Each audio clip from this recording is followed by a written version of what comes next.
I got a couple hours sleep last night, so that was fantastic, but I'm definitely tired. What has this whirlwind for you been like over the past 48, 72 hours, just going through everything that's coming at you, minute after minute? Yeah, it's a lot. There's not even a time where I've had to sit down and kind of take it all in. It's just kind of one to the next, but it's definitely been a lot of fun. What are you enjoying most about this experience?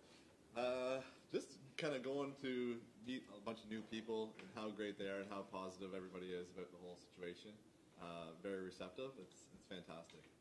Did you ever figure yourself to be the type of person, no one imagines they're going to get caught in a 40-hour whirlwind, but did you ever picture yourself as the type who'd like to hobnob or enjoy it or be well-versed at this sort of thing? Yeah, it's definitely not me. I'm more of like a quiet guy. Usually they say the goalies are the quiet guys, right? So I kind of fit that stereotype. I'm fairly quiet. I'm not really that outgoing, but in a situation like this, you learn to be, I guess. I have a couple of questions for you, if I may. Sure. What is, did you expect to get national, recognition, this to be picked up nationally like this? No, not at all, actually. When I put my gear on and went on the ice, my only thought was, let's go out there and save some pucks. And after that, it's kind of took off. When I got off the ice, it hasn't stopped since I got off the ice. But it's a good time for sure. And has anybody approached you about movie or publishing rights? There's like emails and stuff going on, but I had my agent call you. yeah. Are there literally like emails and stuff going on about that? Yeah, there's people sending emails and just asking stuff, but I haven't really obviously had a chance to even think about that. About books and movies? Yeah, I'm not really sure exactly what it is, but there's definitely people emailing and stuff. But I have so many messages all the time, and the four guys here have the same thing. They've had a lot of messages, and they're taking great care of me. So, but we're just kind of going from one step to the next. Do you have an agent? No, not yet. Yeah, not yet. So can you take me through, like, so you get off the ice, you get sprayed with water, we saw the scene. From that moment, can you take me in as much detail as possible from that moment to now, right? So like, you probably take your gear off. Like, when does it start to dawn on you that you're going to be part of this, like, publicity machine? Just as much detail as you can you take me through? Yeah, I don't know if I ever expected it to be like this, but when I was probably an hour and a half after the game was when I actually left because I was doing a bunch of interviews and just talking to people and trying to kind of come down from all of that stuff. And I actually didn't see Sarah until that, like right was I about to leave was when I first saw her or talked to her after the game. So, yeah, I ended up going do a couple things in Toronto, a little bit of media there, and then going to New York City yesterday, doing probably 20 to 25 interviews, a couple cool TV appearances. The Colbert was last night, which was it was fun. He was great. He was a good guy. And then fly out last night and get here this morning and did a couple interviews this morning, and now we're here. So you showed up the morning after the game to do your normal practice goalie routine, right? Yeah. So you took shots from a couple guys, right? I did, yeah. And are you thinking like it's going to be a normal day, or do you know? Kind of. I knew that there was some Toronto media going to meet me at the rink because my phone was off the hook and they would not stop calling. So I said, just come on and meet me at the rink. I'm going to be there, and it ended up being. Yeah, MasterCard. And then it kept being, there was a lot of people, and I did like, I don't know, 3 or 4 some odd interviews after that. And then it kind of took off really from there. I just thought I was going to go to the rink, say a few things, and stop a couple of pucks for the guys, but it's been kind of accelerating from that. When did you know you were going to New York? I think I found, I'm not even sure the exact time, but I think I found out the morning of the skate, I think, or maybe the night before. I'm not really sure. It's been, I don't even know the time right now, but it's been a lot for sure. But the guys from the Hurricanes have taken such good care of me. The Pace came with me to New York and walked me around the whole place, and it was fantastic the whole time. So if it wasn't for him, I think I would have been lost in New York for sure. Sarah, you had a colorful tweet when your husband was put into the game. Yes. From your perspective, how has this craziness unfolded? It's been unreal. That tweet was when Mrazek actually went down. Everybody thought it was after the 2 goals were scored, but it was before that. Is he the same guy you married still? Despite the Yeah, glare? just a little less communication between the two of us, which at times is okay, but yeah. They don't want to go back to the How's your game. family been responding to this? I'm sure your family and friends have been like seeing you on national television, hearing you on the radio. How has that communication been with them? And I'm sure your phones are both blowing up. Yeah, my phone hasn't stopped, and I haven't really got a lot of time to talk to family and friends. Yesterday on the Today Show was really the first time I kind of talked to my mom afterwards, and they shocked me with that one, and it was really cool to talk to her. And I actually do have a couple of my friends that are coming down to the game tonight. They're actually driving down. They're going to come to the game with their families, so it's going to be pretty cool to have them here too. Dave, I want to go back to the goal game. of every transplant patient is to live a normal life afterward. And there were, I'm sure your first concern was, can I continue playing hockey? Right. What kind of precautions did you have to go through and clearances did you have to get? I know Kitty's usually in front. It is, yeah. It's not the best place to have it for pucks coming at you. Yeah, so the doctors at St. Mike's Hospital in Toronto, we went over it. Actually, even before that, when I found out that I was going to need a transplant and I had to go through dialysis, I had a fistula put in my arm, and usually they put it higher up on your bicep, so they actually put it on my wrist because they knew I would be a little bit more protected right there. So they did that, and then when I had my transplant, they put it in the front, and they wanted to make sure that I was well protected, obviously, before I went out and took some shots. But as a goalie, you're pretty good in that spot, so I've been lucky and kind of not been hit in that area. So the doctors have like full clearance for me to go out and do whatever I wanted. In the last 15, almost 16 years, I've had no issues, and I've been able to get out there and do what I want. Does everyone know you're on steroids? No, I'm not on steroids at all. No? I'd be in better shape if I was, I think. Nothing from your medicine? No, none. I actually took it was prednisone for the first Right. for the first year, and I stopped. So Oh, okay. yeah, I can't say that I even take medication that way. Right? I just take my normal medication in the morning and at night, and I'm good to go. So What's been the best show or interview person you've met, and did you ever anticipate meeting someone that you have in the past few days? yeah, I think the Today Show was really cool. That all of the cast there, they came up to me and kind of right away they just gave me a big hug and say, "This is awesome. This is so cool to meet you." And so for me, just kind of a normal guy, and have them come to me and say, "It's great what you're doing, and it's awesome." And then Stephen Colbert last night was really cool too. He really embraced it, and we had a lot of fun just in the rehearsals and everything. He was such a great guy. So all the interviews are a lot of fun. Everyone asks me something different, so it's always a different angle, and it always brings back another memory from the game, which it was fantastic for me, because sometimes in all of this you feel like you've kind of lost perspective on the actual game and what happened there. So for me to get all these questions, it's really cool. Dave, I want to go back to that game, and when you gave up those first two goals, obviously there were some nerves going on and whatnot, but what happened from that point forward for those remaining 8 shots that you saved?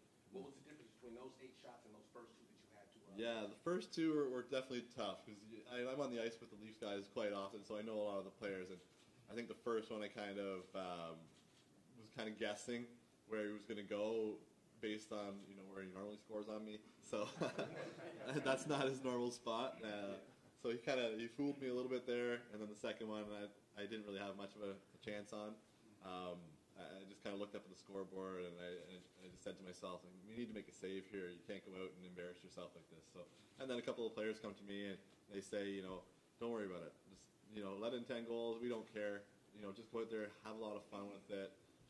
And so I tried to calm down a little bit. And in between the second and third, the coach and the players, they all said, just have fun. Don't worry about it. We've got you. So I said to them, I promise I'll be better in the third. Score one more goal, and I'll be ready to go in the third, and I'll try to hold it down. So they played unreal in front of me. They didn't really give up a lot. It was fantastic to just be there and watch how good they really are. How much of a relief was it for you when they scored those first 2 goals coming out of the third? Oh, period? yeah. Every time I saw the puck in the other end, I'm like, please go in. Please go in. I need this. So they did it. So it was great.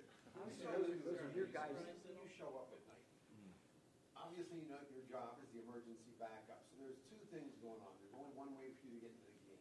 Realistically, every night when you show up as a emergency backup, what are you really hoping happens? Are you hoping the scenario happens one day for you, or are you thinking, Yeah. I want to see 2 goalies get hurt?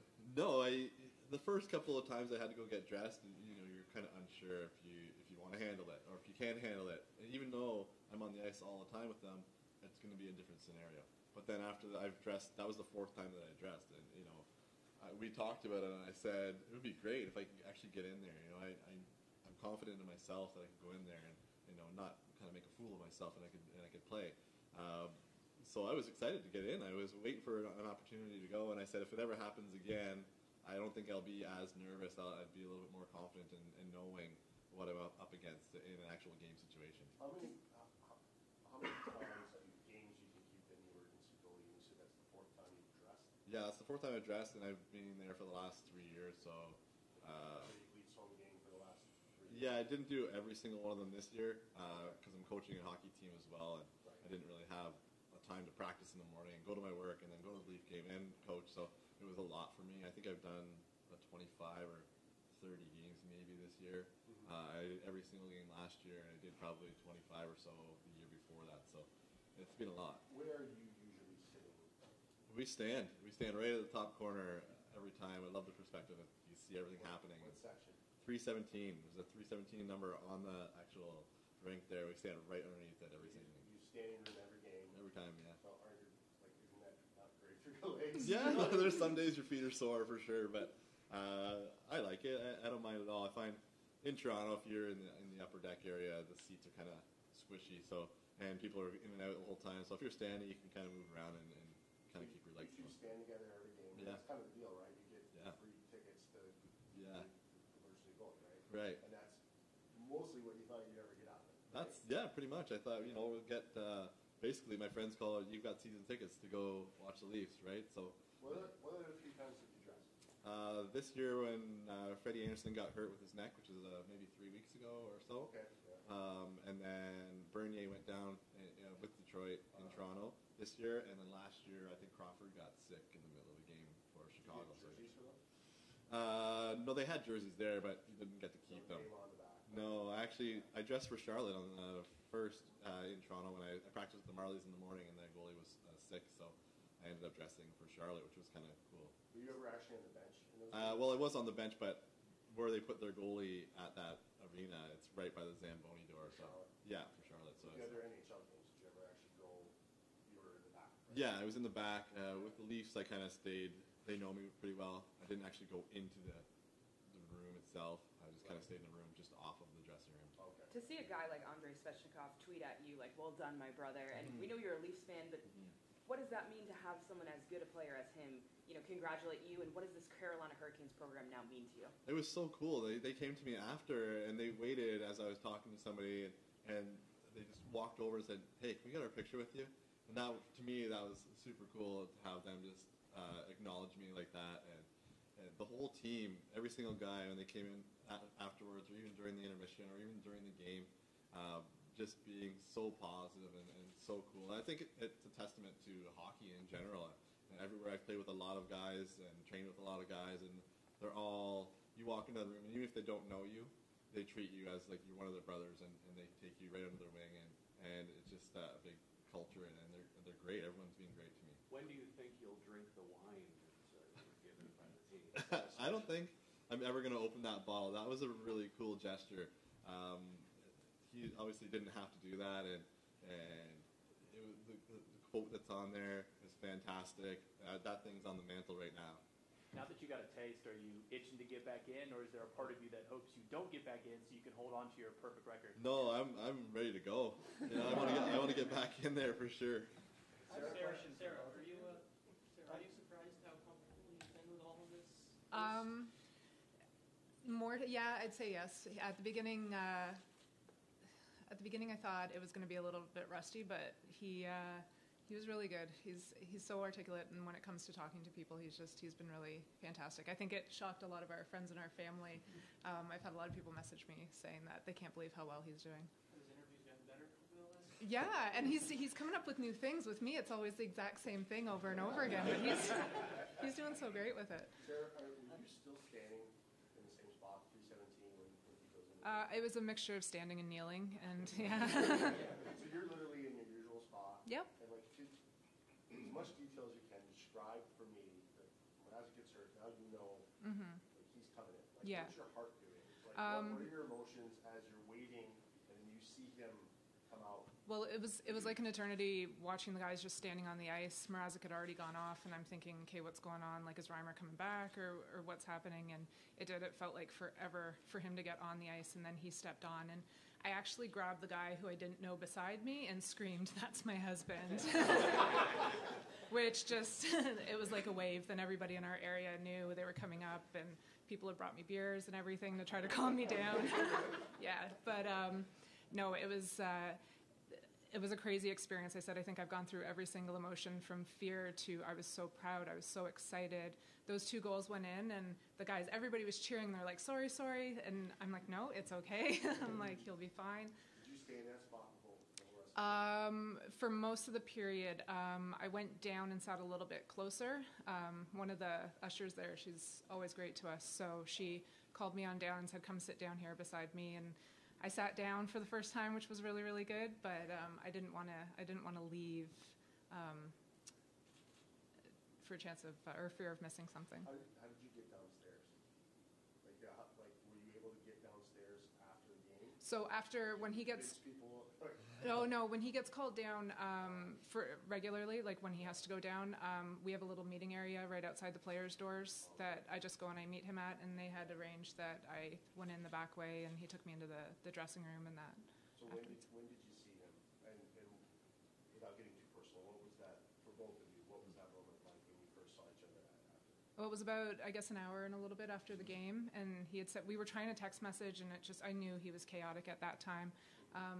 And then they brought me around, and he came walking down the tunnel from the dressing room, and it was the best feeling to see his smile, and I think it was like the longest, hardest hug that we've had. Yeah, I think I was still cherry-faced. My face was still red from being on the ice and kind of being sweating, and then everything else kind of going through afterwards. I didn't know, but when I saw her, it was great. It was just a big relief to see her and kind of just see how happy she was, and it was fantastic. Are you still in your gear? Or No, I changed out by that time. No shower yet? Yeah, I had a shower. Okay. I had a shower and got everything all packed up. And I actually just brought her to the change room because I had a few things that I had to carry out, which I couldn't carry by myself. So she came and she was carrying my pads out to the truck and stuff like that. So she was helping me out. You got your jersey. What else? What other mementos? Yeah, I got my jersey, and actually they came with all this new gear yesterday to New York. So a couple of cool shirts and hats and stuff like that.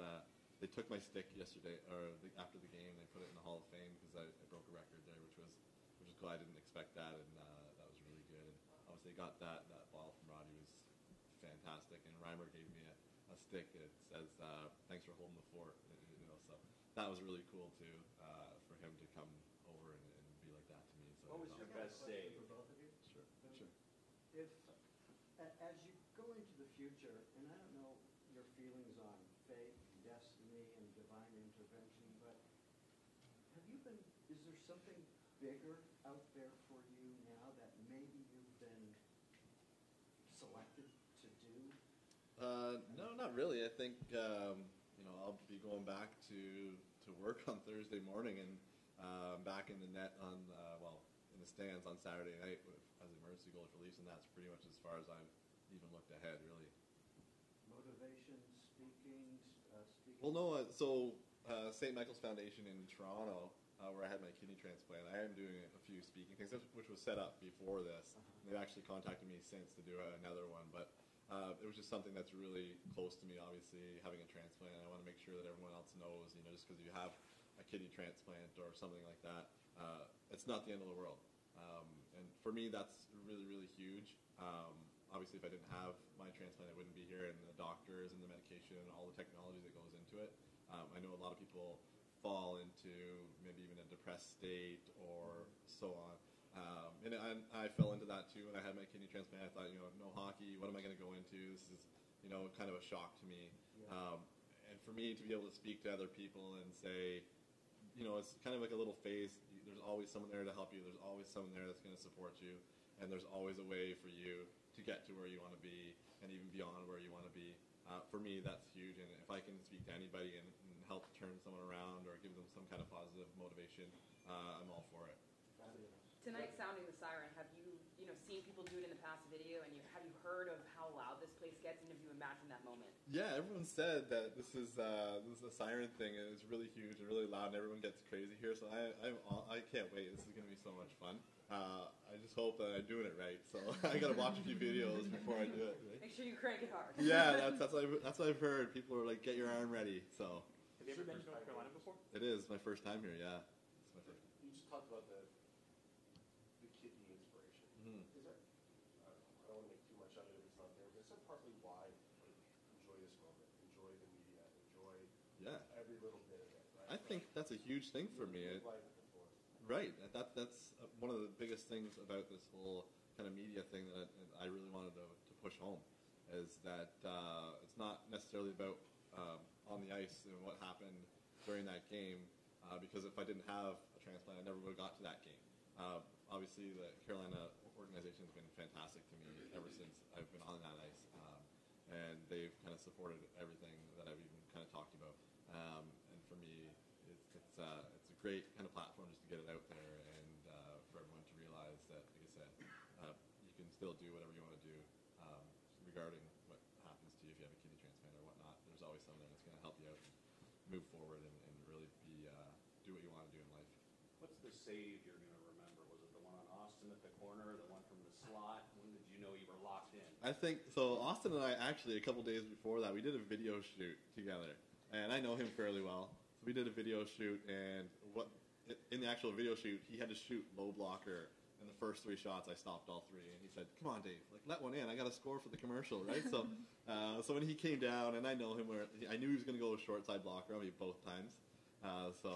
And I was ready for those ones. But the one from Zach in the slot was pretty cool. He kind of got it from the point and sort of one time. He didn't get all of it, but he got enough of it and was able to hold on to it. So that was a really cool one as well. What's the reaction from the Maple Leafs been like?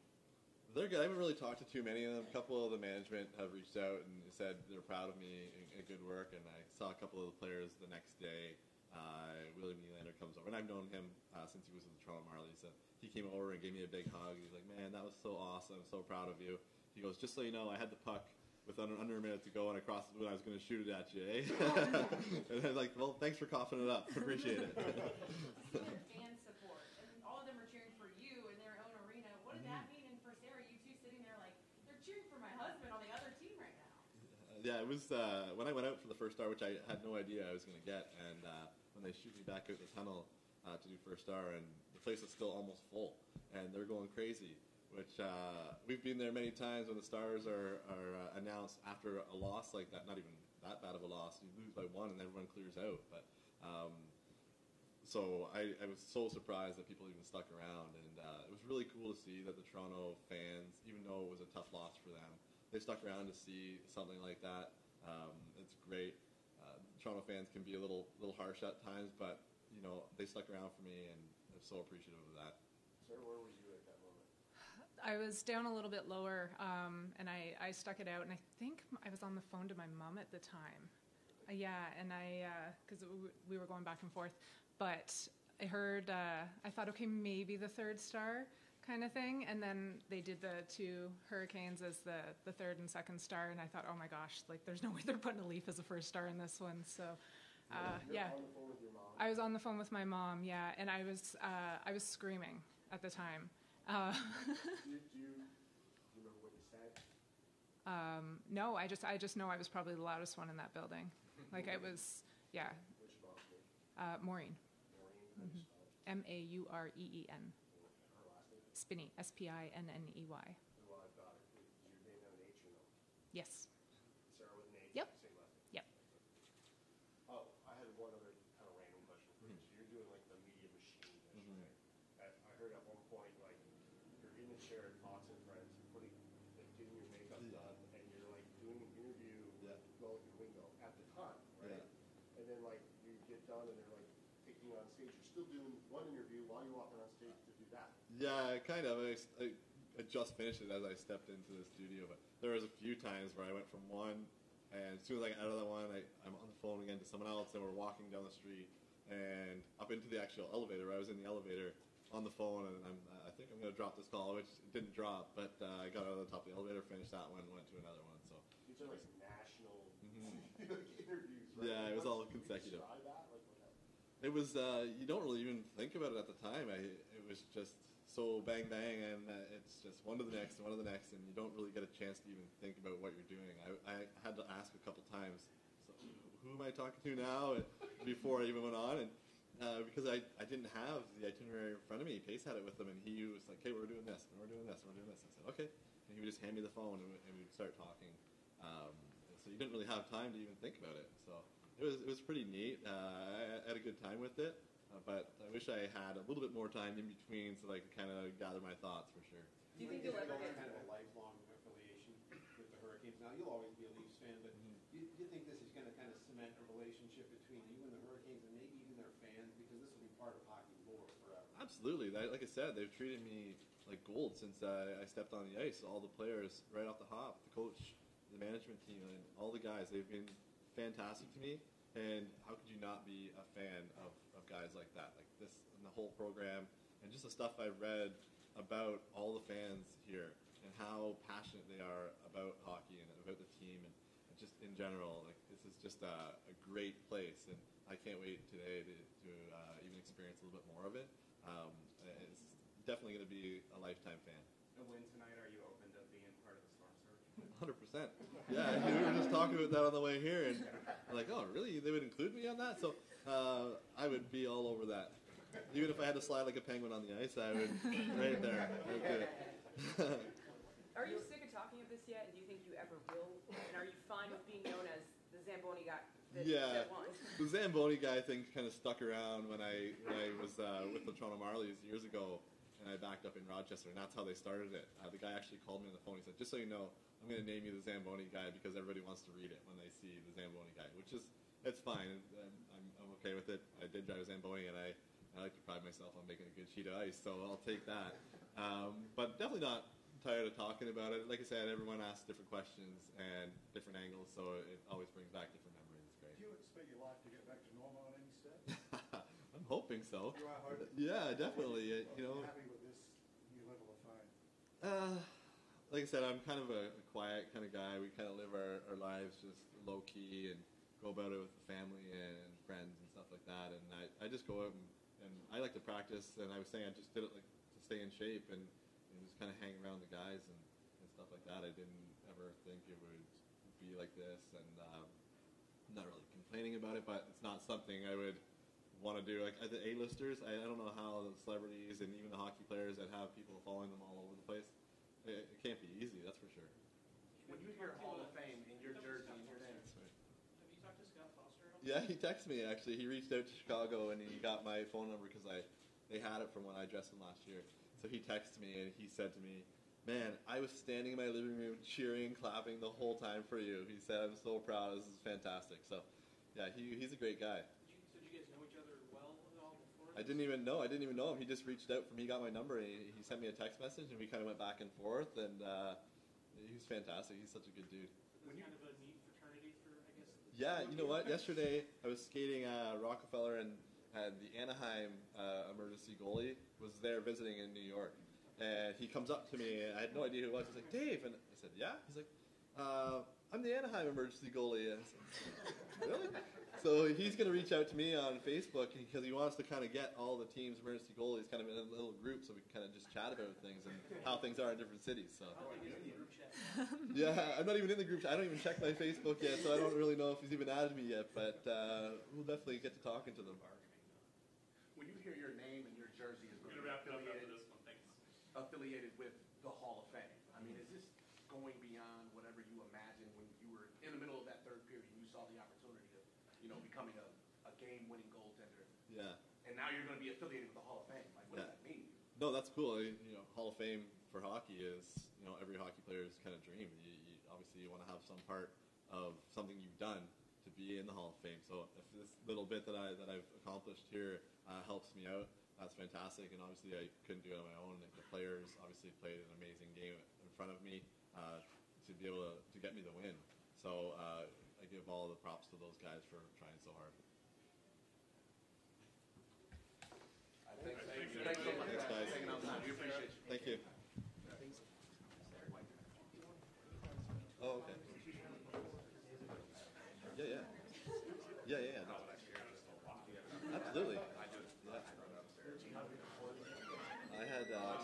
almost died from strep throat. So I used to get strep throat every year when I was a kid all the way up, and then the strep ended up eating away at my 50s and destroyed both of them at the same time. I had no idea. I just thought it was like sick and I had the flu and whatnot, and that's what they call it, the silent killer. You don't know until it's too late. And when